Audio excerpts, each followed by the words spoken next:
Right, for another, hopefully you've got another very interesting workshop, and so we'll go straight to the feedbacks. Go first. Okay, so you went first. Well, only just so that my brain might be able to work a bit better this time. So there was obviously the discussion around settlement, a larger and a hub and all of that, and what are the difference really between a hub and a larger settlement. And I don't think we really got to a conclusion about that, but you know, I think it was regarded as essential that so there was a list for a hub, which was doctor, surgery, this came from Carol, pub, shop, garage, school, public transport, and then larger settlement, which had, I think, a shop, a pub, public transport, but not a doctor's surgery. So I don't think we came to a conclusion about that one. I think we all felt that that the current strategy had badly impacted rural communities. So sites were too small that came up, and consequently there's no 106 money on there. And planning applications didn't come up on those sites because they were too small, that flooding issues hadn't been properly updated to include local intelligence. So where you look on the flood risk zones, the new weather patterns that we've got have got local information, which doesn't seem to have been updated. And there needs to be another layer of risk put in there. That's in the settlement hierarchy. But we all were saying, well, I think there was common agreement in the room that underground sustainability and sewage treatment works was not being considered when large developments were put into rural areas. And that was, you know, that's part of our county plan to protect our small water bodies and to protect the River Wye. And that these planning applications were accepting without demur their consultees' advice that the sewage treatment works could sustain the level of development. And, you know, I think quite a few of us are finding that that's not the case, and that it's not true and it's not sustainable. And I think, well, I think it was agreed that we need to push back on that and to get clearer evidence, because, you know, it does make it unsustainable if people's, you know, systems are backing up, or the water at the other end is being polluted. Public transport. Oh, there was a question, this was from me because I don't really know what the percentage of pressure from taking out the AONBs. And we also had a bit of a discussion around particularly special areas in the county. And the point was made that there had been talk about extending special landscape areas or extending the AONB or national parks area, but that in fact the whole county, we need to remember that the whole county is pretty special, and most areas are special to someone. So and my plea was for any development that happens in the rural areas for there to be adequate, and I mean really adequate or sustainable, park and choose for rural residents who will always have to get in their car to do their major outings. So I think that was the sum of it. In my group, if I've left something out and neglected you, will you please just chip in? Thank you. Thank you, Councillor Hewitt. Bolton. Right.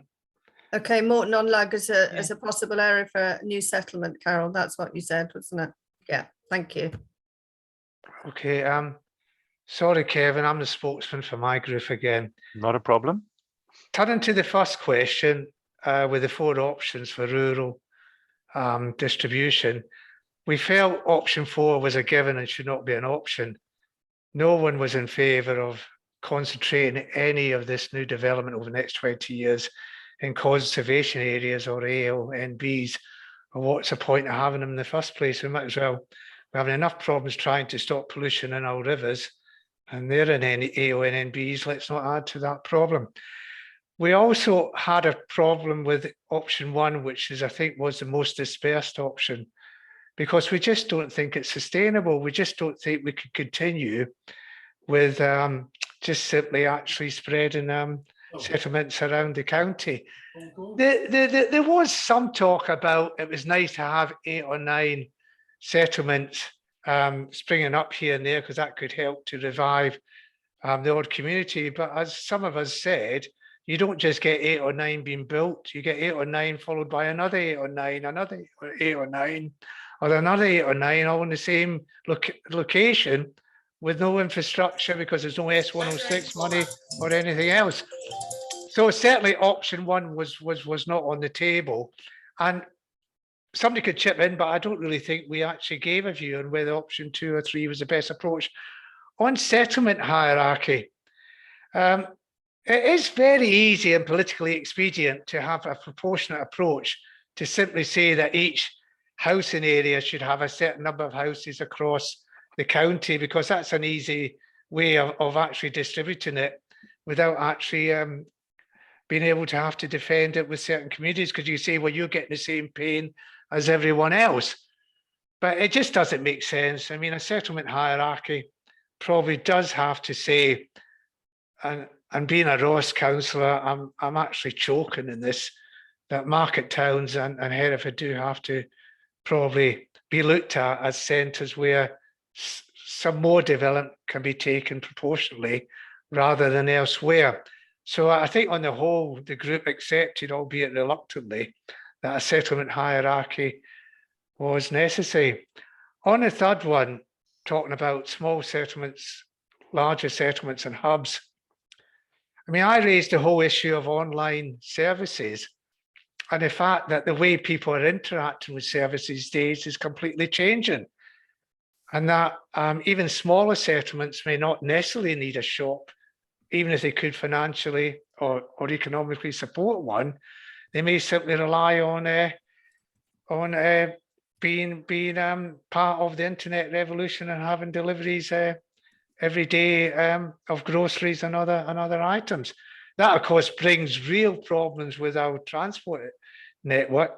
So in a way, talking about services and facilities between smaller, larger and hubs, it's probably not the right way of looking at it. Although Councillor Shaw did come up with quite a good way of maybe approaching it, which is not to ask the question in a general sense, but it's to say, let's look at the map of where our settlements are now, what facilities are there now, and where we could actually help perhaps to create critical masses for improving those facilities. For example, a village that might just about be sustaining a shop or not, just about be sustaining a pub or not, perhaps that was a candidate for housing development, because that might mean that that shop and that pub might then become economically viable.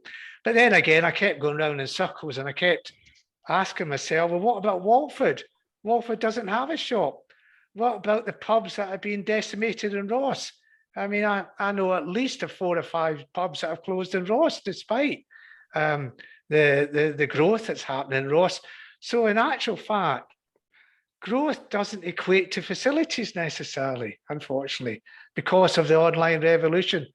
So at the end of the day, I just got myself in a total mess here, and I don't think I've helped you at all. Thank you. Thank you, Councillor Stark.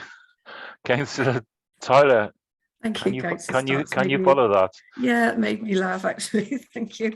I think our group had the same similar views with the rural spatial options, looking at number 1 to 4. In option 4, we didn't really think that to be more restrictive for the AMBs and conservation areas was acceptable. It'd be too restrictive. We have to have some form of development in these areas, even though they are our beautiful enhanced areas. So that was not an option. In terms of option 1, we felt the same. Too many dispersed settlements, not being sustainable in terms of what we can provide needs for the communities. So it was a balance between probably option 2 and 3 on that approach, but making sure that we meet the demands of the communities and looking at existing facilities that are there or to be enhanced. The disadvantages of what our dispersed villages are at the moment, I think there's too many and some are unsustainable, like we've said, lack of community facilities.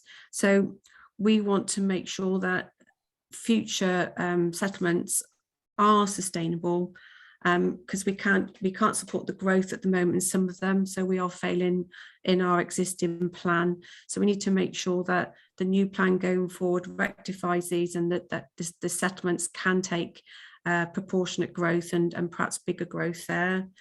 In terms of what facilities should we be supporting, was a range really, from stores, village stores, post office and schools, jobs as well.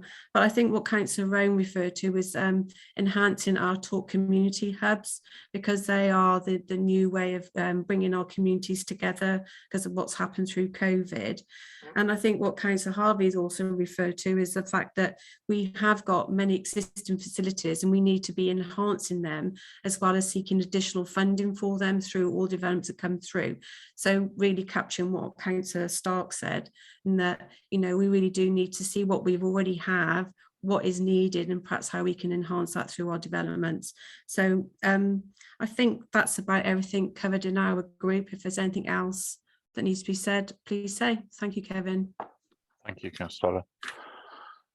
If we can move on now then, and we'll go to Kevin with the next steps.